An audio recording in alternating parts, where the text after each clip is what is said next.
Welcome to today's quick review. This is a Grand Seiko that I had hands-on with at Brent Miller Jewelers in Lancaster, Pennsylvania a couple weeks ago, and it is very striking. I wanted to do a separate video on this watch. This is called the SBGM247 reference. It retails at $5,700, and we have a very nice 40.5 millimeter case, a classic Seiko case with the crown at the 4 o'clock position.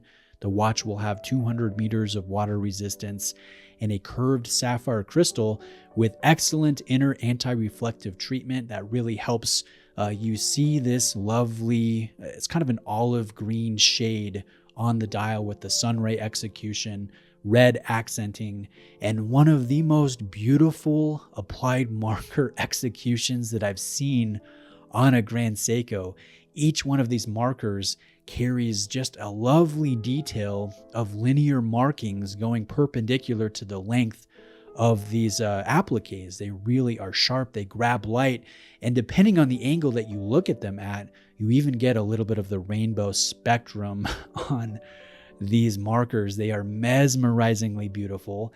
There is a date at the 4 o'clock position framed. This is one of the mechanical movements from Grand Seiko, so it is not a high accuracy quartz.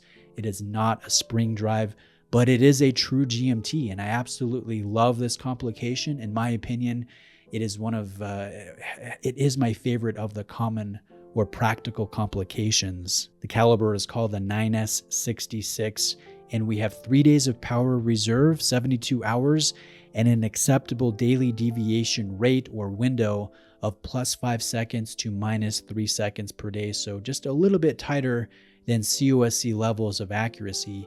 The nice thing about this Grand Seiko is the fact that we have an adjustable clasp. There are micro adjustment positions in this traditional longer sport design. I think this is very fitting for this true GMT with 200 meters of water resistance.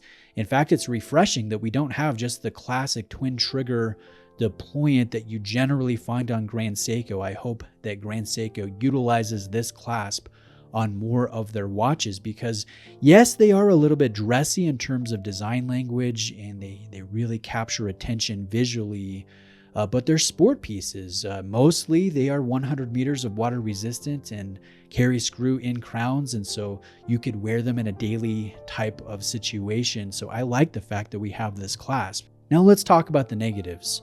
I think it comes down to personal preference, but when I look at this, I see Grand Seiko design language in everything except the bezel, and it comes down to the font. I think this is very reminiscent of the Explorer II from Rolex.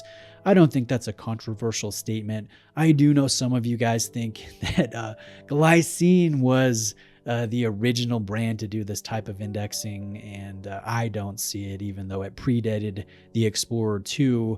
That I think is totally different in execution. This, when it comes to being a fixed steel bezel with the finish, with the font, this I see Explorer II design language in the bezel only, which I think works on this design. But what if it was a little bit more stylized? I think that could be more attractive, have more individualistic design DNA, but that's a minor point, and it does again come down to personal preference. Overall, it's a very striking watch. I love the size.